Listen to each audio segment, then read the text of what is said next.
आज लोणावळ्यात शरद पवार यांचा कार्यकर्ता मेळावा होता। या कार्यकर्ता मेळाव्यादरम्यान शरद पवारांनी ज्यांच्या वक्तव्याचा धागा धरत मावळचे आमदार सुनील शेळके यांना सज्जड दम दिला। ते आपल्या सोबत आहेत म्हणजेच माजी मंत्री मदन सेठ बापना। सर, काय सांगाल, कुठलं असं वक्तव्य तुम्ही केलं त्याचा दाखला देत जो आहे शरद पवारांनी सुनील शेळकेंना सज्जड दम दिलेला आपल्याला पाहायला मिळेल नाही, सज्जड दम वगैरे काही नव्हता, पण जे कार्यकर्त्यांनी सांगितलं आधी खाली कुठून यायला जे साहेबवरती कार्यकर्त्यांच्या बरोबर आले असे वरती कार्यकर्ते काहीतरी बोलले असतील आणि बोलले ही खरं आहे, वस्तुस्थिती आहे। मला दीपक पायगुडेचाही फोन आला होता। दम देण्याची त्याची पद्धत आहे, मला दिला तर बाकीच्यांना देईलच तो। मला दम दिलेला मी तुम्हाला क्लिपच दाखवली वाचून। आता मी काय म्हणलं होतं की अजित पवारांनी जे केलं ते मला पटलेलं नाही, बापाला बाप म्हणण्याची संस्कृती आता राहिलेली नाही।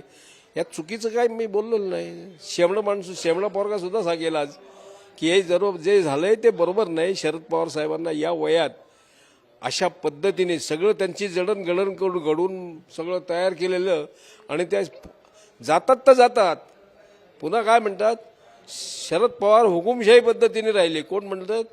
सुनील तटकरे स्वतः खासदार, त्याची पोरगी आमदार, त्याचा भाऊ MLC आणि त्याचा पुतण्या आमदार।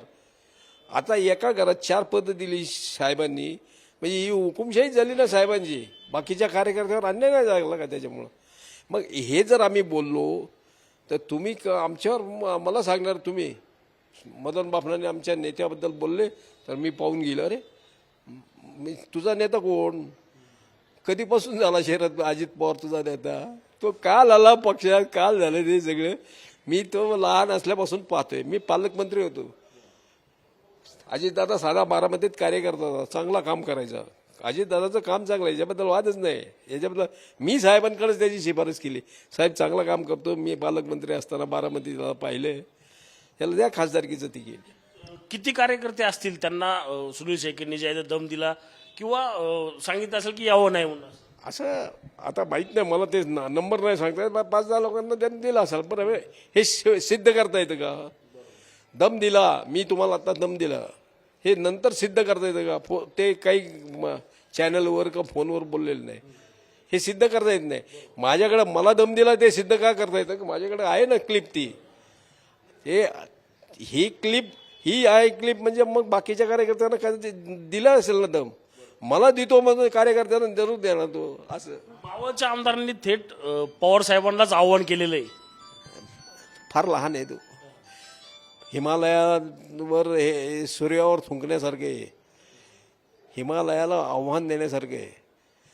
त्यांना नरेंद्र मोदी आणि अमित शहा पण घाबरतात, कारण ते मुख्यमंत्री असताना साहेबांनी त्यांना काय मदत केली फक्त त्या दोघांना माहिती, नरेंद्र मोदीला माहिती, म्हणून नरेंद्र मोदी त्या पद्धतीने बोलतो, वागतं। आता नाहीतर काय, त्या साहेबांच्या मागे एकदाच नोटीस आली ती काही बँकेची EDची, साहेब म्हणले तर तुम्ही नका येऊ, मीच येतो तुमच्याकडे। कसं आहे, शरद पवार साहेबांना ह्यांनी ओळखलं नाही। पाहिलं तर साक्षात सूर्यावर थुंकण्यासारखं वक्तव्य जे आहे ते मावळचे आमदार सुनील शेळके यांनी केले आहे। या वक्तव्य कुठल्याही प्रकारचं समर्थन जे आहे ते या ठिकाणी करताना आपल्याला कोणच पाहिलं, बालिशपणाचं हे वक्तव्य असल्याचं वक्तव्य जे आहे आता माजी मंत्री बापना यांनी या ठिकाणी केलेलं आपल्याला कोणच पाहायला मिळत आहे। Cameraman Abhijit sir, Ranjit Jadhav, TV9 Marathi, Maval, Pune.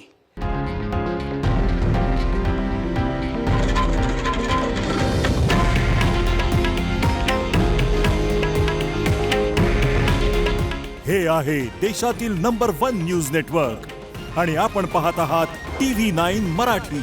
काळजी तुमची, हित महाराष्ट्राचं।